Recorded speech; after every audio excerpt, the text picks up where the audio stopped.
Church of Litchfield. How are we doing today? Want to bring a message today called Caught in the Act. Look at this, guys. Would you look at this? We have 2 rows filled with mature young people. 1, 2, 3, 4. I can't count that high without using my toes, and I don't want to take my shoes off. Wow. Kids, I'm going to ask you a question. Did you ever do something wrong that you knew your mom and dad told you not to do, but you thought you could get away with it, only to look up and find you were caught in the act? Mom and dad have a way of just being at the right place at the wrong time. You know what I mean? And they zap you every time. I'm going to tell you a true story. When I started school, I didn't like school. I abhorred school. There was no love lost between school and myself. And one day, I decided I wasn't going to school. And you know what I did? My mom comes in and she says, "Time to get up for school." I go, "Oh, I'm sick. I'm sick." I thought, I'll just play sick. This is easy. My mom said, "Okay, you're sick. You'll be in bed all day." Okay. Well, I knew something. I knew my mom would have to go outside and do the chores on the farm. My dad had to leave at 4:30 to go to work in Granite City, so mom would have to go out and feed the pigs and the cows and the horse and everything else. That was my plan. I got up and out of that bed, and I got all my toys. I got my trucks, I got my tractors, I got my farm set, I got my soldiers, and I put them all under the covers. And I pulled the covers over my head. And when Mom came in, I didn't hear her come in. And when she came into the bedroom to see how I'm doing, she couldn't see me. But she saw the covers. You know, I was caught in the act when she pulled the covers back and saw a whole bed full of toys. I wasn't ever able to pull that off again. Caught in the act. It's bad when you're caught. We can laugh about those times. But it's even worse when we're caught with a bunch of people watching us and laughing at us. We're going to play an Andy Griffith clip, and it's where Barney Fife has just given Gomer Pyle a ticket for making a U-turn in Mayberry. Gomer's not too happy about it, but Barney is trying to explain to him to be mature in accepting the ticket because he did what was wrong. It's always easier to point the finger at somebody else, but it's about to come home for Barney Fife. I love this clip. It's one of the best of all time. Now, it's from little misdemeanors that major felonies grow. And it's my duty, it's anybody's duty, to stop them before they get too far. Now, the law must be upheld. Now, if I, as just plain John Doe, an ordinary citizen, were to see you making a U-turn, I'd have to make a citizen's arrest. Gomer, you'll be a better man if you'll try to think of us all working together for a common cause. All right, everybody, break it up. Let's go back to your homes and places of business. Come on, break it up. Let's go.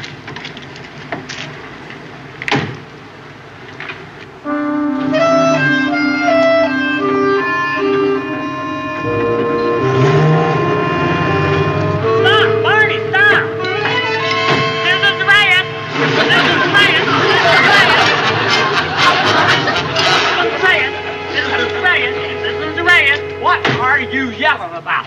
Like you said, you broke the law by making an illegal U-turn, and I hereby, as a citizen of the town of Mayberry in the United States of America, arrest you. Hooray! Now, just a minute. What are you talking about? You made a U-turn, and as a law-abiding citizen, it's my duty to call you on it.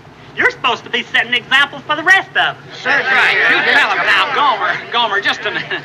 This little black and white baby here is a real emergency vehicle. Now, why don't you just stop trying to get even? But you weren't on no emergency call. Of course you weren't on no emergency call. You made a mistake, Deputy. Now write yourself out a ticket. That's right. You've got to be kidding. You hear that, folks? There are 2 sets of laws. One for the police and one for the ordinary citizen. Oh, What's going on here? What's going on? Oh, this boob here. Boob? Well, that's an insult off in the face of the public. There ought to be a number law that covers that. Oh, you be still, because if you go back to the gasoline station... You can't be insulting people in public like that. You're supposed to set an example. That's what I said. Now, what happened? Oh, nutsy here come running after me screaming, citizens arrest, citizens arrest. He made an illegal U-turn whilst he wasn't on no emergency. Right. Oh, he's just sore. He's just sore because I gave him a ticket for the same thing. U-turn? Well, yeah, but the thing is, see, I didn't make one, but the thing is... Hold it down. Barney, this thing's getting blowed up way out of proportion. I think you better write yourself a ticket, and then we'll go in the courthouse and settle it in private. You're kidding. I'm just trying to save us both a lot of embarrassment. You're kidding. Well, you're going to make him write himself a ticket, or ain't you? Barney, the more you fuss about it, the bigger it's getting. Andy, make him give us that ticket. Stay out of this, Gomer. I made the arrest. I'll get you to this, Gomer. Barney, write out the ticket. You're kidding. Barney, please write out the ticket. Folks,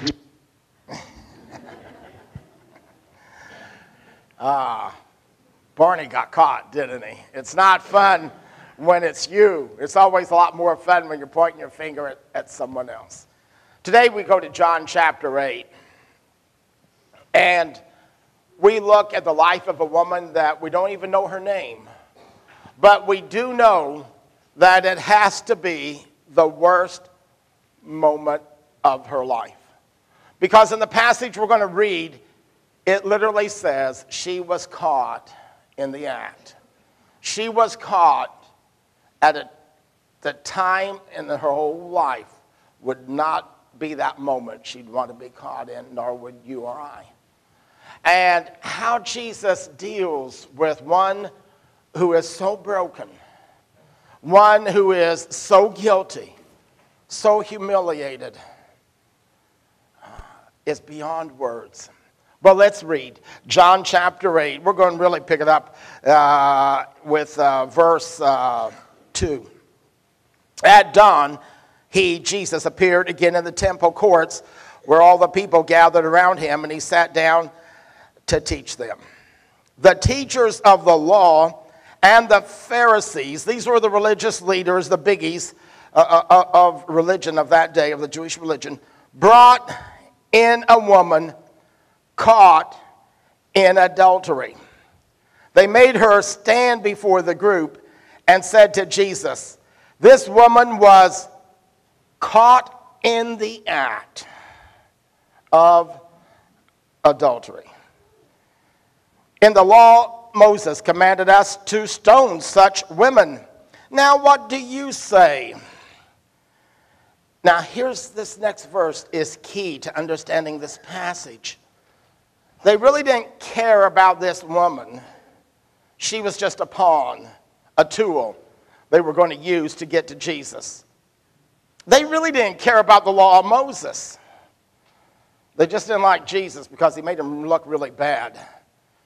And he brought shame and embarrassment upon them many times. And so they were using this question, it says here in this verse 6, as a trap in order to have a basis for accusing him.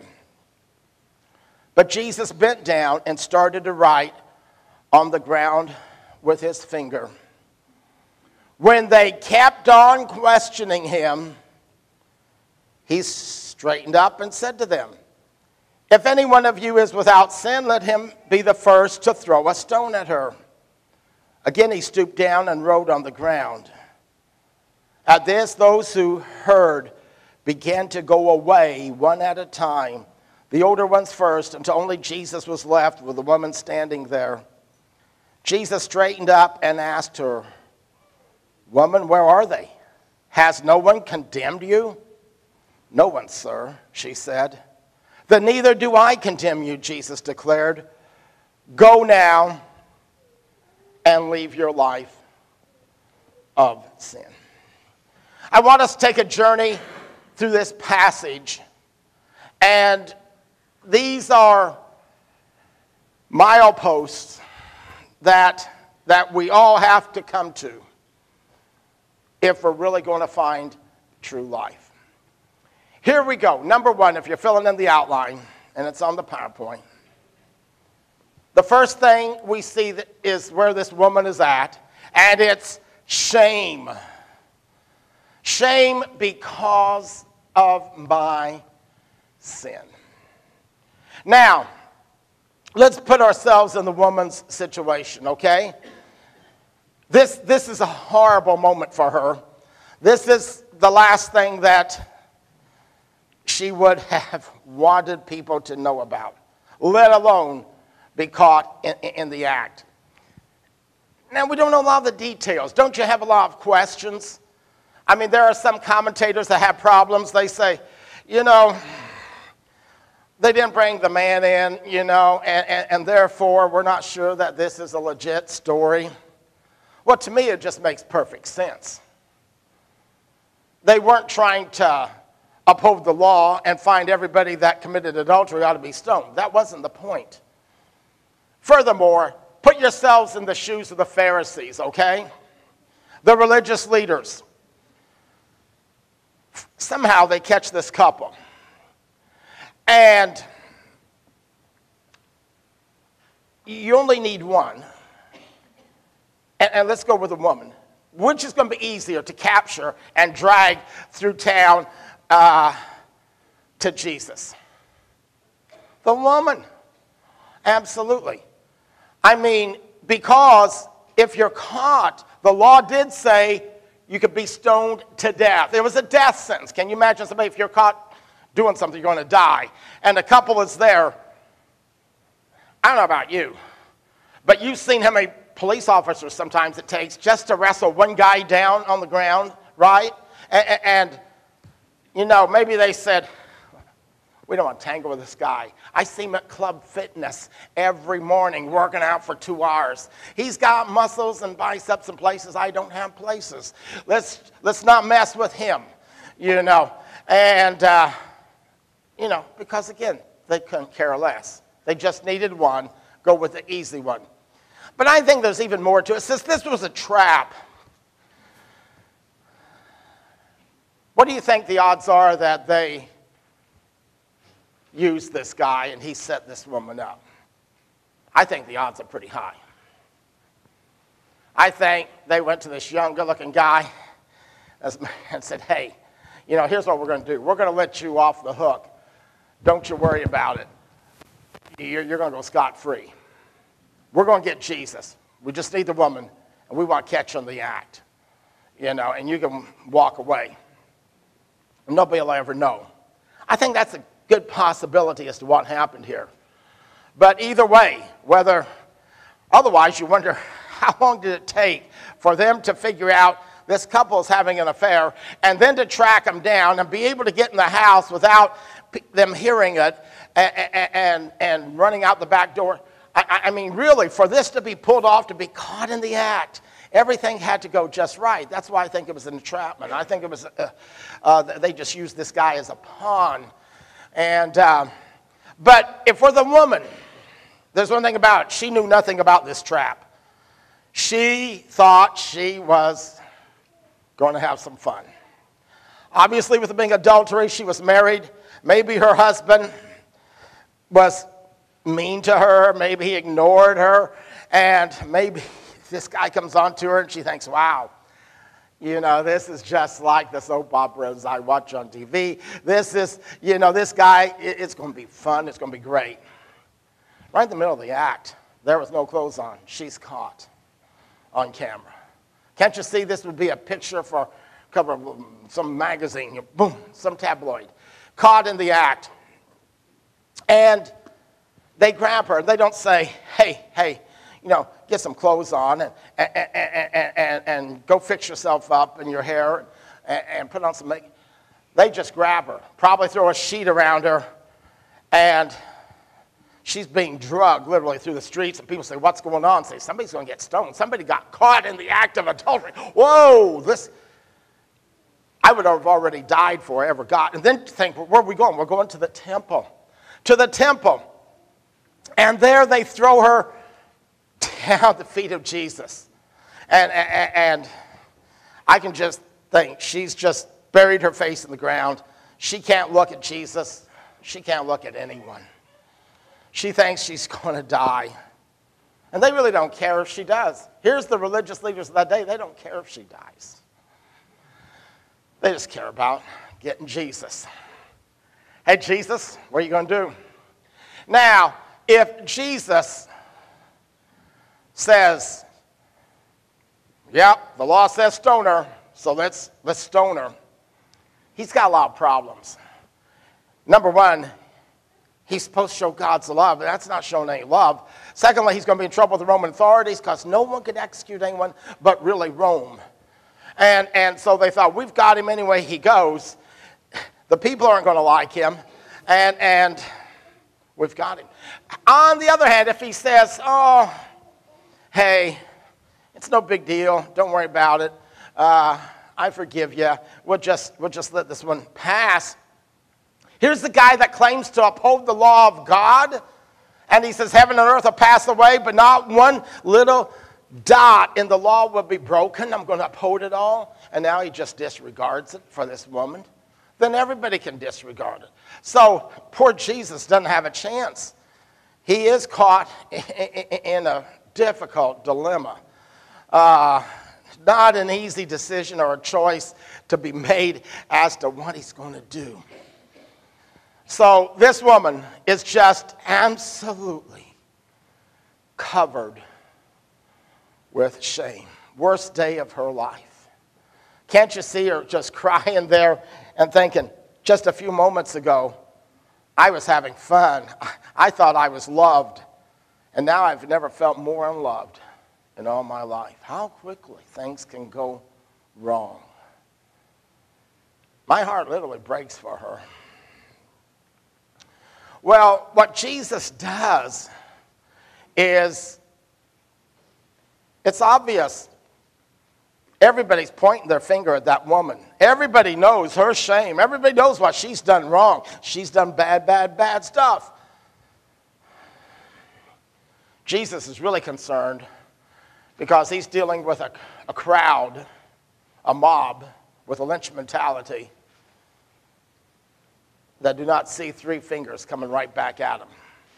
You know, it's been said, every time you point your finger at somebody, you've got three coming right back at you. When I point my finger at Dave, I got three coming right back at me, don't I, Dave? That's why I don't point my finger at Dave, because three come right back at me.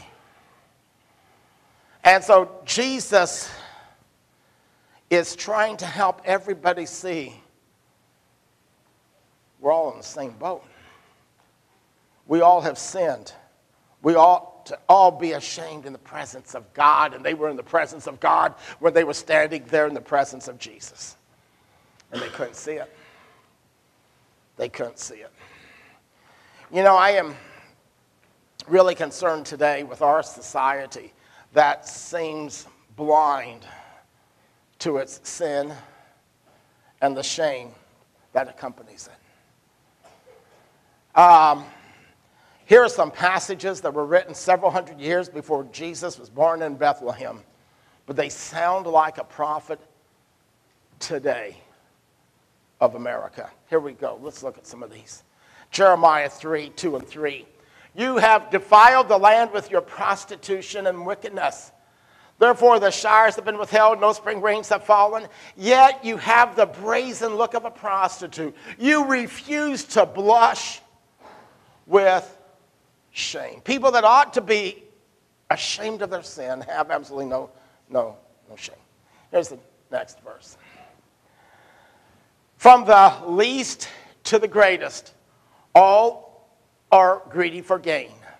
Prophets and priests alike, all practice deceit. They dress the wound of my people as though it were not serious. Peace, peace, they say, when there is no peace. Are they ashamed of their detestable conduct? No, they have no shame at all. They do not even know how to blush. Then let's look at Isaiah. Woe to those who call evil good and good evil. Jonathan Swift says it this way. He says, I never wonder to see men wicked, but I often wonder to see them not ashamed. Isn't that where we're at as a society today? It's been said there are 3 stages in a society's downfall. The first is where we abhor. We absolutely abhor and hate and detest and want nothing to do with certain conduct, immoral behavior. But then we move from abhorring to tolerating. Well, I don't like it, but hey, it is what it is. No one's perfect, you know. And then thirdly, we move from tolerating to embracing it. And if that's not where we're at today, then I don't know where we're at.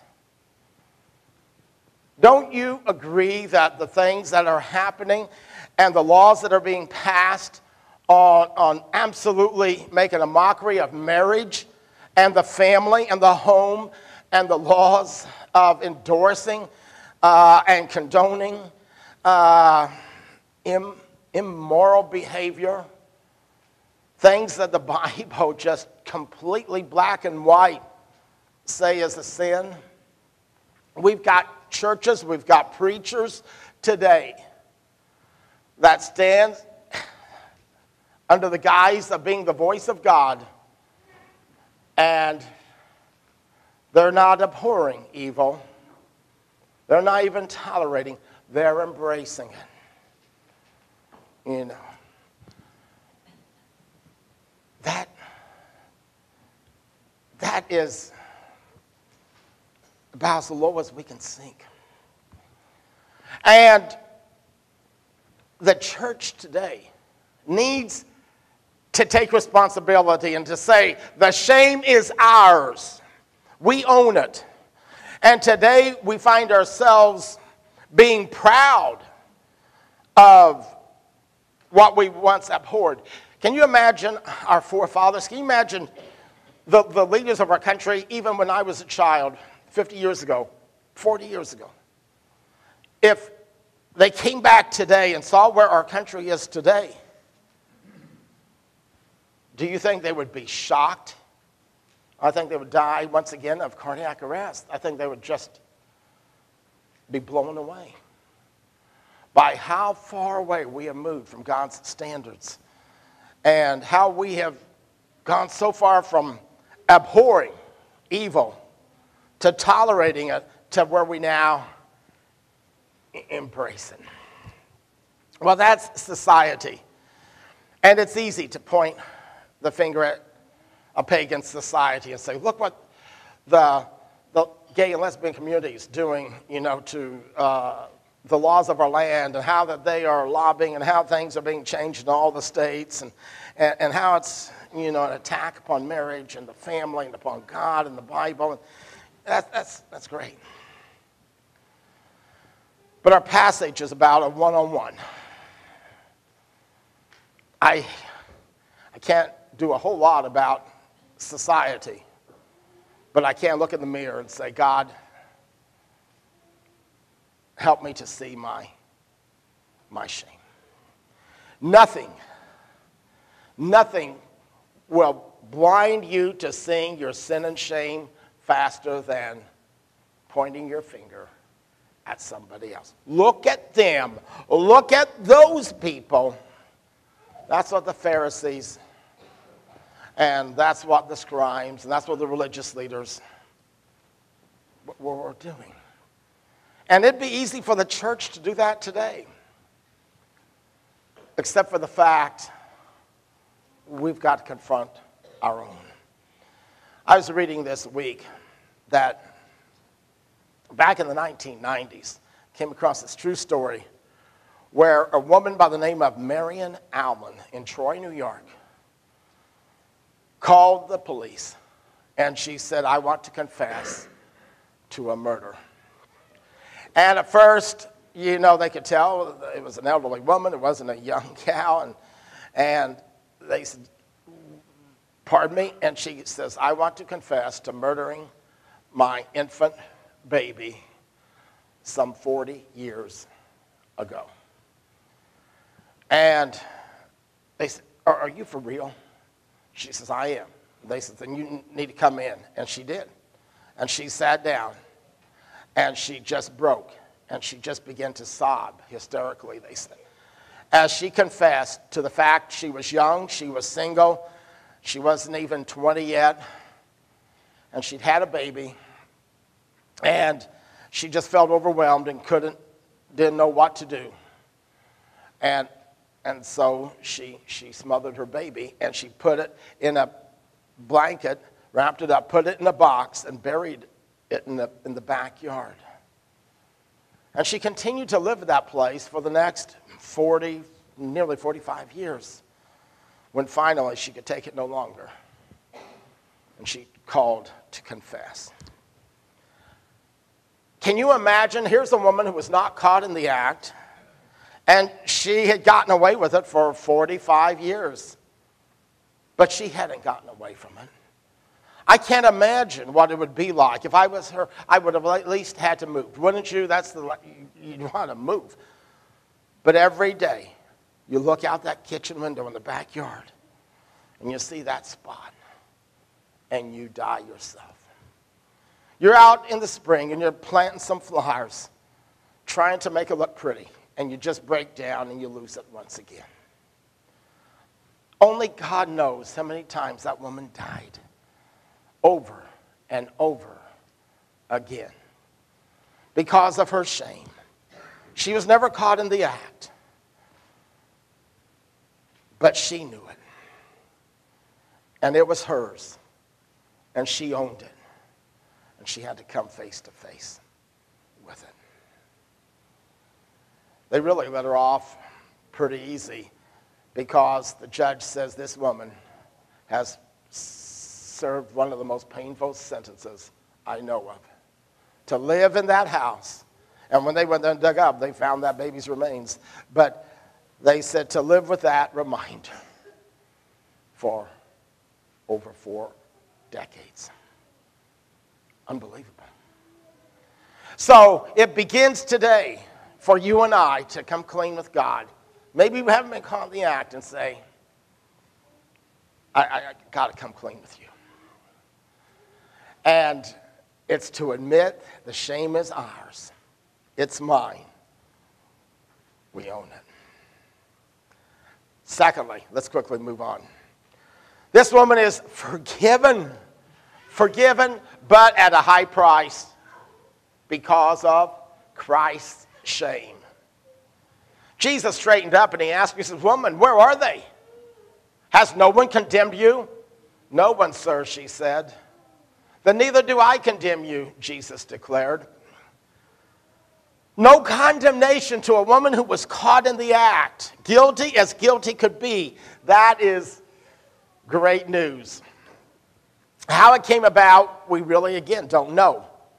The guys come in thirsty for blood. They want to get Jesus more than anybody else, but they're willing to sacrifice this woman, and they just throw her to the ground. And I love what Jesus does. He just stoops down like he ignores them, and he begins to write on the ground. This is only the 3rd time in the Bible, by the way, that God ever wrote anything, that we read about God writing something in a language. He, of course, wrote the 10 Commandments with his finger, when Moses went up and got them on Sinai. And then at Belshazzar's drunken feast, there was a hand on the wall, and it was the hand of God that wrote a message of judgment that was coming down upon King Belshazzar. Now, a 3rd time, Jesus stoops and takes his finger and he writes on the ground. And boy, the commentators, they go crazy. What did Jesus write? When we get to heaven, we're going to ask him. Well, that's fine. I don't know. At first, maybe he didn't write much. Maybe he wrote some scriptures that he thought the other people were guilty of. Maybe they paid no attention to it. I don't know. And they said, come on. It says they kept on questioning. Come on, Jesus. Quit playing. What are you going to do? We know we got you. And you don't know what to say. Jesus stands up, and I like this. He doesn't just, so I don't want to look at him. He stands up, and he says, whoever doesn't have any sin here, go ahead. throw the first stone. And he kneels back down. And this time, you know what I think? I think he began to write something real personal. Because beginning with the oldest one, he drops his rocks and he slips away. I think he may have written that guy down. Maybe he put a woman that he had been with. Maybe he put the date or the place. I don't know. He's gone. Then another guy, John Doe. And they're thinking, who is this guy?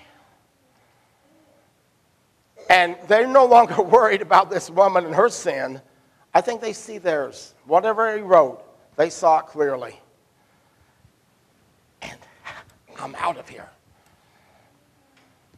One by one, from the oldest to the youngest, they leave. Jesus looks up and he says, wow, there were a lot of people around here, about like Barney Fife, with everybody pointing fingers, you know. Where are they all at? Nobody here? No one. No one to condemn you. No. I'm not going to condemn you either.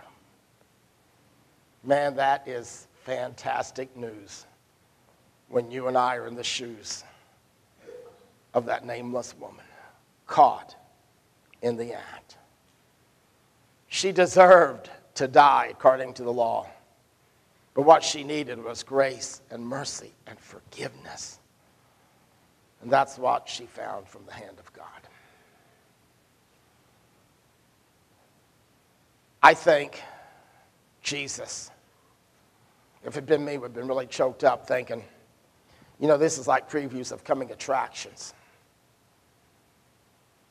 There are going to be people who drag me before people and authorities, and they're going to point their fingers and they're going to accuse me, but rather than shove me to the ground, they're going to lift me up on a cross. And there's not going to be anybody come to my rescue. And I've done nothing wrong. That's the difference. All the difference in the world. Jesus had no sin. But let's look at some scriptures here and walk through what he does for us at the cross with Easter coming up here. Here we go. Hebrews 12:2. Looking to Jesus, the founder and perfecter of our faith, who for the joy that was set before him endured the cross, despising the shame. Repeat that with me. Despising shame. Thank you. And is seated at the right hand of the throne of God. He hated it because he had done no wrong. It wasn't his. It was your shame and my shame he took in himself when he went to the cross. Next verse comes from 2 Corinthians 5. For our sake, he made him to be sin who knew no sin, so that in him we might become the righteousness of God. Wow. He who knew no sin became sin so that we could be declared forgiven, cleansed, rescued from the worst moments of our lives. The ones that we never wanted to face ourselves, let alone have the whole world know. But those moments that we know down deep, God always knew about. And he came to deal with those moments. When we were at our worst, God was at his very best. When we were at our worst, God's always at his very best in saving you and I. What a Savior. Let's quickly move on. Thirdly, this is the last milestone we come to, is the hope because of God's grace. He tells this woman, go now and leave your life of sin. He doesn't tell her, you're forgiven and never give her any instructions. He says, you have a huge debt here. You need to make some changes. He doesn't say, I'm condoning your sin, just go back, find yourself a better lover next time. No. Leave your life of sin. Walk away from it. You can do it. And you need to if you're going to have that hope. This is what I really want to know more than what Jesus wrote in the dust, though I'm very curious about that. I'd like to know the rest of the story, wouldn't you? What happened to this woman? Did she really do it? Or did she just say, that was a close call, and walk away and never change? The choice was hers. We don't know. And maybe the Bible doesn't tell us because it really doesn't matter for you and I. What matters is what are we going to do once we've been forgiven? Are we going to go, wow, now I can go back and live however I please? Or we say, I'm going to walk away from it to follow Jesus. Here's some scriptures we're going to put up about this hope that we have. And this is our mission statement as a church, is restoring hope. People like this woman who have lost it all and say, it's over. It's over for me. There's nothing left. Yes, there's hope. Since we have been acquitted, I like the voice, a version here of Romans 5. Since we have been acquitted and made right through faith, we are able to experience true and lasting peace. And shame haunts us. It hunts us down. No one may know, but the memories of past disobedience, the memories of the people that have been hurt by our selfish actions, they pressure us, they haunt us, they hunt us down. It's not pleasant. It's not much for our self-esteem. But that shame and that guilt, God uses as a tool to drive you and I to the foot of the cross in humility and in repentance. So as a result, then, we can have true and lasting peace with God through our Lord Jesus, the anointed one, the liberating King. Jesus leads us into a place of radical grace where we're able to celebrate the hope of experiencing God's glory. Wow. Isn't that great? One more, I think. We got 1 John 3:3. Look what it says. All who have this hope in him purify themselves just as he is pure. When you realize the hope that we've been forgiven, we purify ourselves. Now, I want to bring this home for you and I right now with this challenge. I want you and I to understand, once we've owned our sin and shame and we've come clean and honest with God, and once we've been forgiven and we experience that hope and that freedom and that peace, we become an ambassador, the Bible says, to share that radical hope and grace with a world that desperately needs it but has none, that thinks it's over, thinks that God can never love them, and they're just so beat up. That's our mission. It's a rescue mission, to rescue every woman like the woman in this passage, to rescue every man like the Pharisees who are so judgmental and critical and self-righteous, pointing their fingers at others, to bring them humbly before the foot of the cross, broken by their sin and shame and repentance, to experience God's hope. That's our mission. And you just never know. You just never want to give up. I want to close with this true story. When I was in grade school, I had this friend named Darvin. Darvin was pretty far from God's, at least it looked like to me back then as a kid. He didn't know anything about God. One summer, he went, though, to camp with me at Montgomery Christian Service Camp. And Darvin, during the week, his heart was changed and touched. And on that Friday night, he was baptized into Jesus Christ for the forgiveness of sins and the gift of the Holy Spirit, and to have a new life. Man, I was thrilled with that. But then we went back to school that fall. And as we entered high school, he began to change. He didn't hang out with me much anymore, and he didn't want to go to church anymore. And we graduated, and we just went separate ways. I really lost touch with him.